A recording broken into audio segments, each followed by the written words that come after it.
Hi. இந்த புற்றுநோய் எப்படி வருது? கேன்சருங்கிறது எதனால உருவாகுது நமக்கு? மெயினா எந்தெந்த பகுதிகளில் பாதிக்கப்படுது? மருத்துவர்கள்ட்ட டிஸ்கஸ் பண்ணதுல அவங்க சொன்ன பாயிண்ட்ஸ் உங்களுக்கு நான் பகிர்ந்துக்கிறேன். எந்தெந்த உறுப்புகளில் நமக்கு பாதிப்பு வருது? அப்படியே வந்ததுன்னா முக்கிய தூண்கள் என்ன? இது வராமல் இருக்கிறதுக்கு 3 முக்கிய தூண்கள் என்ன அப்படின்ட்டு. அதே மாதிரி சிகிச்சை முறைகள் நமக்கு என்னென்ன இருக்கு அப்படிங்கிறதையும் பார்க்கலாம். அதை தவிர கடைசியில் 10 முக்கியமான பாயிண்ட்ஸ் நீங்கள் ஃபாலோ பண்ண வேண்டியது உங்களுக்கு நான் ஷேர் பண்ணுறேன். இதுதான் இந்த வீடியோவில் கவர் பண்ண போகிறோம். சிறு வயசுக்காரங்களுக்கும் இப்போ வருதுங்கிறது தான் கொஞ்சம் வருத்தமான விஷயமா இருக்கு. 15லேருந்து 20% பாக்டீரியா வைரஸ்னாலையுமே இருக்கலாம் அப்படிங்கிறது மருத்துவர்கள் சொன்னாலுமே, பாக்கி 80லேருந்து 85% உங்களோட லைஃப் ஸ்டைல், வாழ்க்கை முறை, உணவு முறை இதை பேஸ் பண்ணி தான் உங்களுக்கு கேன்சர் வரதா மருத்துவர்கள் சொல்றாங்க. சரி, அந்த ஆரம்ப அறிகுறிகளை கண்டுபிடிச்சிட்டாலே நாம ஈஸியா அதை சிகிச்சை கொடுத்து நம்ம சரி பண்ணிடலாம் அப்படிங்கிறது மருத்துவர்களோட கணிப்பு. அப்படி ஒரு புற்றுநோய்க்கும் என்னென்ன மாதிரியான சிம்டம்ஸ் இருக்கும், அதை எப்படி நம்ம கண்டுபிடிக்கலாம்னா, மார்பக புற்றுநோய் இப்போ டைப்ஸ் என்னன்னா, மார்பக புற்றுநோய், வாய் மற்றும் தொண்டை பகுதியில் வர்ற புற்றுநோய்கள் இருக்கு, நுரையீரல் புற்றுநோய் இருக்கு, வயிற்று புற்றுநோய்கள் அறிகுறிகள் என்ன வரும், அதே மாதிரி பெண் உறுப்புக்குள்ள வர புற்றுநோய்கள் இருக்கு. நான் அதை பிளட் கேன்சர் டச் பண்ணல. இது பாக்கி இருக்கிறது எல்லாமே நாம எப்படி சிம்டம்ஸ் வருங்கிறத இதில் பார்க்கலாம். ஃபர்ஸ்ட், மார்பக புற்றுநோயில 25 வயசு மேற்பட்ட இருக்கிற பெண்களுக்கு இது வரதுக்கான ஸ்கோப் இருக்கு அப்படிங்கிறது மருத்துவர்கள் சொல்றாங்க. அதுல என்னன்னா, மார்பக தோல்ல ஏற்படும் மாற்றங்களை நீங்க கவனிக்கணும். அதே மாதிரி காம்பில் கசிவு ஏதாவது இருந்ததுனாலே அது உள்வாங்குதல், அப்புறம் அக்குள் பகுதியில் வீக்கம் சைடில், அந்த மாதிரி இருந்தாலே நீங்கள் உடனே மருத்துவரை பார்க்கறது உங்களுக்கு அட்வைசபிள். நீங்கள் தயவு செய்து மருத்துவரை போய் பாருங்கள், அது என்னங்கிறது தெரிஞ்சுக்குங்க. வாய் மற்றும் தொண்டை பகுதியில் எப்படி தெரிஞ்சுக்கலாம்? நீங்கள் நிறைய புகையில சாப்பிட்ற பழக்கம் இருக்குது அப்படின்னு வச்சுக்கோங்களேன். 3-4 வாரத்துக்கு ஆறாத புண்ணு ஏதாவது உங்கள் வாயில் வந்ததுன்னா உடனே நீங்கள் மருத்துவரை போய் பாருங்கள், அது என்னங்கிறது தெரிஞ்சுக்குங்க. அதே மாதிரி பற்கள் தளர ஆரம்பிக்கும். இந்த இகுறுகள் லேசாகி பற்கள் தளர ஆரம்பிச்சதுனாலும் மருத்துவரை போய் பாருங்கள். அப்புறமா நீடித்த குரல் மாற்றம், பேசுகிற துணி, நீங்கள் பேசுகிற விதம் கொஞ்சம் மாற்றம் இருக்கும், அப்பயும் போங்க. அதே மாதிரி எச்சில் விழுங்குறதுல உங்களுக்கு சிரமம் இருந்தாலுமே நீங்கள் டாக்டரை போய் பாருங்கள். அது புற்றுநோய் தான், புற்றுநோய் இல்லைங்கிறத ஊர்ஜிதப்படுத்திக்கோங்க. அது டெஸ்ட் பண்ணிக்கிறதுல ஒன்றும் தவறு இல்லை இல்லையா? நுரையீரல் புற்றுநோய் எப்படி நீங்கள் கண்டுபிடிக்கலாம்? நம்ம 2 பார்த்தோம். ஃபர்ஸ்ட் மார்பக புற்றுநோய் பார்த்தோம், வாய் மற்றும் தொண்டை பார்த்தோம். இப்போ நுரையீரல் புற்றுநோய் வந்தால் அது எப்படி நம்ம தெரிஞ்சுக்கலாம்? இது மோஸ்ட்லி புகைப்பிடிக்கிறவங்களுக்கு 3-4 வாரங்களுக்கு மேலே இருமல் நிற்காம வந்துட்டு இருந்ததுன்னா தயவு செய்து நீங்கள் டாக்டர் மருத்துவரை அணுகுங்க. அதே மாதிரி நீங்கள் கோழை வருது இல்லையா, அந்த சளி, அதில் ரத்தம் வந்ததுனாலுமே நீங்கள் பாருங்கள். சரி, ரத்தம் வந்தால் உடனே எல்லாமே அது கேன்சர்னு சொல்கிறதுக்கு இல்லை. சில பேருக்கு இருமல் ஜாஸ்தி பண்ணி அந்த பகுதியை சதை லேசாக கிழிஞ்சிருந்ததுனாலும் உங்களுக்கு ரத்தம் வரும். அது பயப்பட வேண்டியதில்லை, கொஞ்சம் நாளில் சரியாகும். ஆனால் அதுக்குமே மெடிசின்ஸ் சாப்பிட்டீங்கன்னா பெட்டர். ஆனால் தொடர்ந்து கோழையில் ரத்தம் வந்ததுன்னா, அவ்வளோலாம் ஹெவியாக இருமாமலே வந்ததுனாலே நீங்கள் மருத்துவருக்கு பார்க்கறது நல்லது. அதே மாதிரி குரல் மாற்றமும் நுரையீரல் புற்றுநோய்க்கு சிம்டம்ஸாகவும் இருக்கும், அதையும் செக் பண்ணிக்கோங்க. அது மாதிரி வயிற்று பகுதியில் இருக்கிற புற்றுநோய் எதனால் வருது, எப்படி நம்ம கண்டுபிடிச்சிக்கலாம்னா, 40 வயசுக்கு மேலே இருக்கிறவங்களுக்கு தொடர்ச்சியாக அஜீரணம் ஆகிட்டு இருக்கு. எது சாப்பிட்டாலும் உங்களுக்கு அஜீரணம் ஆகுது அப்படின்னாலும் உங்களுக்கு இது புற்றுநோய்க்கான ஒரு சிம்டம். அதே மாதிரி சாப்பிட்ட உடனே கொஞ்சம் சாப்பிட்ட உடனே வயிறு ஃபுல்லான மாதிரியான ஒரு ஃபீல் வரும். தொடர்ச்சியாக வயிற்று புண் வந்துக்கிட்டே இருக்கும். அது வாயில் அந்த துர்நாற்றமாகவும் அது வெளியில் வரும்.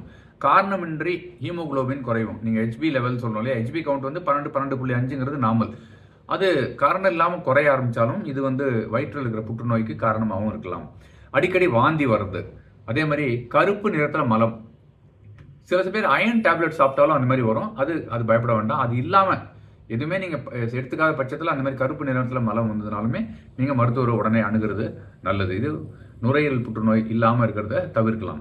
அதே மாதிரி பெண் உறுப்புக்குள்ள அதே மாதிரி புற்றுநோய் அறிகுறி ஏதாவது எப்படி வரும் அப்படின்னா, உடலுறவப்போ ரத்தப்போக்கு ஜாஸ்தியாக இருக்கும்.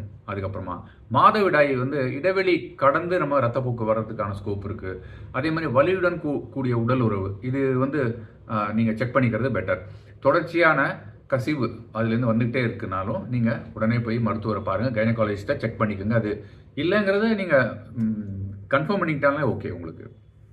அதே மாதிரி சரி, இதெல்லாம் வேரியஸ் டைப்ஸ், பல உறுப்புகளில் வரதை பார்த்தோம். இப்போது இந்த 3 முக்கிய தூண்கள் இது என்ன பண்ணலாம் அப்படின்னா, ஃபர்ஸ்ட் ஆரோக்கியமான உணவு முறைங்க. 2வது தீய பழக்கங்களை தவிர்த்தல். மூணாவது உடல் ஆரோக்கியம். அதில் என்னென்ன பாயிண்ட்ஸு? ஆரோக்கியமான உணவு முறைனா என்னென்னா, அதிக அளவு பச்சை காய்கறிகளை நீங்கள் சேர்த்துக்கிறது, பழங்கள், பருப்பு வகைகள், அதே மாதிரி அந்த நட்ஸுன்னு சொல்கிறோம் இல்லையா, கொட்டைகள்னு சொல்கிற நட்ஸ் இதெல்லாம் சாப்பிட்றது நல்லது. முட்டை, கோழி, மீன், இறைச்சியுமே உங்களுக்கு நல்லதுங்கிறது டாக்டர் சொல்கிறாங்க. பருப்பு வகைகள் இதெல்லாம் ரொம்ப சேர்த்துக்குங்க, அது ரொம்ப நல்லது. அதே மாதிரி ரெண்டாவது பாயிண்ட், தீய பழக்கத்தை நீங்கள் விடுறது அப்படிங்கிறது. தீய பழக்கம் அப்படின்னா புகைப்பிடித்தலை முற்றிலும் தவிர்க்கிறதுங்க. அதை நீங்கள் என்டர்டெயினே பண்ணக்கூடாது. அதே மாதிரி ட்ரிங்க்ஸு, மதுபானம் எடுக்கிறதையுமே நீங்கள் தவிர்க்கணும். இது ரெண்டும் தீய பழக்கங்களில் டாக்டர்ஸு புற்றுநோய் பொறுத்த வரைக்கும் சொல்கிறாங்க, தயவுசெய்து அதை தவிர்த்துருங்க. மூணாவது பாயிண்ட் உடல் ஆரோக்கியம். எந்த வயசாக இருந்தாலும் உடல் பருமன், உடல் எடை பராமரிப்பு ரொம்ப முக்கியம். அது ரொம்ப ஜாஸ்தியாகாமல் பார்த்துக்கணும். அதே மாதிரி வாரத்துக்கு குறைஞ்சது 150 நிமிஷம் அப்படின்னு டாக்டர் சொல்கிறாங்க. கிட்டத்தட்ட டெய்லியுமே ஒரு 4000 ஸ்டெப், 4000 5000 ஸ்டெப் நடக்க சொல்கிறாங்க. 150 நிமிஷம் நீங்கள் உடற்பயிற்சி செஞ்சாகணும் அப்படிங்கிறது மருத்துவர் சொல்லிக்கிறது. சரி, இப்போது ஃபஸ்ட்டு என்னென்ன வகையான கேன்சர்ஸ் வருதுன்னு பார்த்தோம். அடுத்து 3 தூண்கள் இது எப்படி வராமல் தடுக்கிறதுன்னு பார்த்தோம். இப்போ சிகிச்சை முறை வந்துருச்சு. இவ்வளோ பண்ண அப்புறமா உங்களுக்கு வந்துருச்சுன்னா சிகிச்சை முறை என்ன இருக்குது அப்படின்னா, ஃபஸ்ட்டு அறுவை சிகிச்சை, சர்ஜரி பண்ணி ரிமூவ் பண்ணுவாங்க. செகண்ட் ரேடியோ தெராப்பின்னு சொல்லுவாங்க, அது கதிர்வீச்சு சிகிச்சை. மூணாவது கீமோதெராப்பி. இது 3 உங்களுக்கு என்னென்ன பாயிண்ட்ஸ்? அதில் அறுவை சிகிச்சையில் என்ன செய்வாங்கன்னா, லேப்ராஸ்கோப்பின்னு சொல்லுவாங்க இல்லையா, உள்ள விட்டு ரோபோட்டிக் அறுவை சிகிச்சை, அது செஞ்சிடலாம். இதில் அறுவை சிகிச்சைக்கு ஜாஸ்தி வலி இருக்காது, குறைவாக தான் இருக்கும், சீக்கிரமாகவும் குணமடையும். ஜாஸ்தி தையலும் இருக்காததுனால சிறிய அறுவை சிகிச்சை பண்ணி 1-2 நாட்லேயே 2 நாள்லேயே வீட்டுக்கு அனுப்பிச்சிடுவாங்க. ரொம்ப பெருசாக இருந்தால்தான் 7-10 நாளைக்குள்ளே உங்களுக்கு பூரண குணமும் அடைஞ்சிரும். அதே ஒரு பெரிய அறுவை சிகிச்சை அப்படின்னா, உணவு குழாயில் இருக்குது, கணையமில் இருக்குது அப்படின்னா 8-10 நாளைக்கு வீட்டுக்கு அனுப்பிச்சிடுவாங்க. அதுலேருந்து 2-3 வாரத்தில் உங்களுக்கு நார்மல் லைஃப்பை நீங்கள் வாழ ஆரம்பிச்சிடலாம். இது அறுவை சிகிச்சை. சரி, கதிர்வீச்சு, அதாவது ரேடியோ தெராப்பி இருக்கு இல்லையா, அதில் என்ன செய்வாங்க? அறுவைக்கு முன் கட்டியின் அளவை குறைக்க அதை யூஸ் பண்ணுவாங்க. கட்டி ரொம்ப பெருசாக இருக்குன்னா அது சைஸ் குறைப்பாங்க. உணவு குழாயில், மலக்குடலில் அந்த மாதிரி புற்றுநோய் இருந்ததுன்னா அதை குறைக்கிறதுக்காக இதை யூஸ் பண்ணுவாங்க, கதிர்வீச்சை யூஸ் பண்ணுவாங்க. ரெண்டாவது பாயிண்ட்டு, அறுவை சிகிச்சைக்கு முன் பின் மீண்டும் வராமல் தடுக்கவும் சில சமயம் அதை உபயோகிப்பாங்க. மார்பக புற்றுநோய் இருக்குன்னு வச்சுங்களேன், அதுக்குமே அதை யூஸ் பண்ணுவாங்க. முழுமையாக குணம் அடைவதற்கு அந்த நேரத்துலையும் பூரா சரியாகணும் அப்படின்னாலும் கதிர்வீச்சை யூஸ் பண்ணுவாங்க. அதே மாதிரி வலியும் குறைக்க, ரத்தப்போக்கை குறைக்க கதிர்வீச்சை யூஸ் பண்ணுறாங்க. இப்போ கீமோதெரப்பி இந்த மாதிரி சுச்சுவேஷனில் யூஸ் பண்ணுறாங்க. உடல் முழுவதும் பரவிய புற்றுநோய்க்கு கீமோதெரப்பி கொடுப்பாங்க, உடம்பு பூரா இருக்குது அப்படின்னா. அறுவை சிகிச்சைக்கு முன்னையும் சரி பின்னையும் சரி இதை கொடுக்கப்படும் மருத்துவர்களால். இதே மாதிரி டார்கெட்டட் தெரப்பி, ஒரு பர்டிகுலர் பாயிண்ட்ல அவங்க ட்ரீட்மெண்ட் பண்ணணும் அப்படின்னாலும் கீமோதெரப்பி கொடுப்பாங்க. அது இலக்கு வச்சு ஒரு இலக்கில் சிகிச்சை கொடுக்கணும் அப்படின்னாலும் கீமோதெரப்பி பண்ணுவாங்க. அதே மாதிரி இம்யூனோதெரப்பி, நோய் எதிர்ப்பு சக்தியை கூட்டணும்னாலுமே கீமோதெரப்பி யூஸ் பண்ணுவாங்க. இது ரெண்டாவது, அதாவது ஃபர்ஸ்ட் அறுவை சிகிச்சை பார்த்தோம், அப்புறம் கதிர்வீச்சு பார்த்தோம், மூணாவது கீமோதெரப்பி பார்த்தோம். ஸோ இந்த ட்ரீட்மெண்ட்லாம் முடிஞ்சதுக்கு அப்புறமா நாம செய்ய வேண்டியது என்னங்க? வராமல் தடுக்கிறது ஒன்று, வந்ததுக்கப்புறம் நடந்த சிகிச்சை. இது சிகிச்சைக்கு அப்புறமா நம்ம வீட்டில் உணவை சமைச்சு சாப்பிட்றது எப்பவுமே நல்லது. வெளி உணவை தவிர்க்கணுங்க. போதுமான திரவம் உட்கொள்ளணும். தண்ணி, வாட்டர் இன்டேக் சொல்கிறோம் இல்லையா, அது இளநியாக இருந்தாலும் சரி, மருத்துவர்கள் சொல்கிறது நீங்கள் தண்ணி அளவை உள்ளே எடுக்கிறத நீங்கள் குறைச்சிக்க கூடாது. அதே மாதிரி புரதச்சத்து அதிகமாக இருக்கிற உணவுகளை நீங்கள் சாப்பிடணும். நோய் எதிர்ப்பு சக்தி கொஞ்சம் குறைவாக இருக்கும்போது தொற்று தவிர்ப்பு நல்லது. அதாவது வெளி இடங்களுக்கு, கூட்டங்களுக்கு போகாமல் இருக்கிறது நல்லது. ஏன்னா நமக்கு இம்யூனிட்டி கொஞ்சம் குறைவாக இருக்கும் அந்த நேரத்தில். புற்றுநோய் சிகிச்சைக்கு அப்புறமா நம்ம பின்பற்ற வேண்டியது, முதல் 2-3 வருஷம் ஒரு 3 மாதத்துக்கும் போயிட்டு நீங்கள் உங்களை டெஸ்ட் பண்ணிக்கணுங்க. அது வருடாந்திர ஸ்கேன், இதர பரிசோதனைகள் இதெல்லாமே பண்ணிவிடுங்க.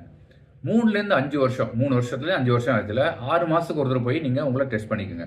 5 வருஷம் தாண்டி ஆச்சுன்னா திரும்ப வரத்துக்கு ஸ்கோப் ரொம்ப குறைவுங்கிறனால ஆண்டுக்கு ஒரு முறை நீங்கள் போயிட்டு இந்த இது டெஸ்ட் பண்ணிக்கிட்டாலும் சரியாக இருக்கா எல்லாமே அப்படிங்கிறத நீங்கள் டெஸ்ட் பண்ணிக்கிறது பெட்டர். இதில் 10 பாயிண்ட் சொன்னோம் இல்லையா, நம்ம கடைசியாக பின்பற்ற வேண்டிய 10 பாயிண்ட். அது என்னென்ன மெயினாங்க இம்பார்ட்டன்ட் பாயிண்ட்டு, காப்பீடு எடுத்துக்கோங்க. வீட்டில் இருக்கிற எல்லாரு பேர்லையுமே கேன்சருக்குன்னு தனியாக உங்களுக்கு இன்சூரன்ஸ் இருக்குது. ஒரு தடவை வந்ததுனாலே இது எத்தனை அது எவ்வளோ தீவிரங்கிறத பொறுத்து பல லட்சங்கள் செலவாகுது. குடும்பம் சம்பாதிச்சது எல்லாமே அதில் போகிறதுனால கேன்சருக்குன்னு நீங்கள் இன்சூரன்ஸ் தனியாக இருக்குது, அதை நீங்கள் எடுத்துக்கோங்க. இப்போ 10 பாயிண்ட் என்னன்னு பார்க்கலாம். ஃபர்ஸ்ட் பாயிண்ட், ஆரம்ப நிலையில கண்டறிந்தால் பெரும்பாலான புற்றுநோய்கள் குணப்படுத்தக்கூடியவை. இது டாக்டர் சொன்னது. இது தயவு செய்து தைரியமா இருங்க, பயப்பட தேவையில்லை. 2வது பாயிண்ட், மரபணு மற்றும் குடும்ப புற்றுநோய்கள் 5லேருந்து 10% மட்டும்தான் வருவாங்க. பாக்கியெல்லாம் நம்மளோட உணவு முறையும் வாழ்க்கை முறையும் பேஸ் பண்ணி தான். அதனால 90% வர்ற வியாதி நாம எப்படி நம்ம வாழ்க்கையை கொண்டு போறோங்கிறது பேஸ் பண்ணி தான். 3வது பாயிண்ட், மார்பகம், குடல், அண்டகம், கணையம் மற்றும் புரோஸ்டேட் புற்றுநோய்கள் குடும்ப வரலாறு முக்கியம். அது இருந்ததுன்னா நீங்க அடிக்கடி டெஸ்ட் பண்ணிக்கிறது ரொம்ப நல்லது. 4வது பாயிண்ட், தற்போதைய நவீன சிகிச்சைகளால் பக்க விளைவுகள் மிக மிக குறைவு. முதல்லாம் ட்ரீட்மெண்ட்டே ரொம்ப கஷ்டமா இருந்ததுங்க. இப்போ ஈஸியா உங்களுக்கு ட்ரீட்மெண்ட் பண்ணிட முடியும். 5வது பாயிண்ட், சிகிச்சை செலவு முதலே சொன்ன பாயிண்ட், புற்றுநோயின் வகை, நிலை மற்றும் தன்மையை பொறுத்து மாறும். அதனால இன்சூரன்ஸ் நீங்க எடுத்துக்கிறது எப்பவுமே பெட்டர். 6வது பாயிண்ட், தனியார் மற்றும் அரசு காப்பீட்டு திட்டங்கள் மூலம் செலவினை சமாளிக்கலாம். நான் முதல்ல சொன்ன பாயிண்ட் இப்போ ரிப்பீட் பண்ண திரும்பவும் 6வது பாயிண்டா உங்களுக்கு சொல்லியிருக்கேன். 7வது பாயிண்ட்டுங்க, ஒவ்வொரு நோயாளிக்கும் தனிப்பட்ட சிகிச்சை திட்டம் வகுக்கப்படுகிறது. உங்கள் லைஃப் ஸ்டைலை பேஸ் பண்ணி உங்களுக்கு அந்த ப்ரீமியம்னு சொல்லுவோம் இல்லையா, வருஷம் கட்ட வேண்டிய அமௌண்ட் அது மாறும். 8வது பாயிண்ட், சிகிச்சையின் போது டியூமர் இருந்தால் ஸ்கேன்கள் மூலம் தொடர்ந்து கண்காணிக்கப்படும். அதுவும் எடுக்கப்பட்டுருவாங்க. அதனால் அதை நீங்கள் பயப்பட தேவையில்லை. வேறு இடத்துல இருக்குமோ, அங்கே பரவி இருக்குமோ அப்படிங்கிற பயம் உங்களுக்கு தேவையில்லை. 9வது பாயிண்ட், புற்றுநோய்க்கு பிறகு ஆரோக்கிய வாழ்க்கை முறை மிக மிக முக்கியம்.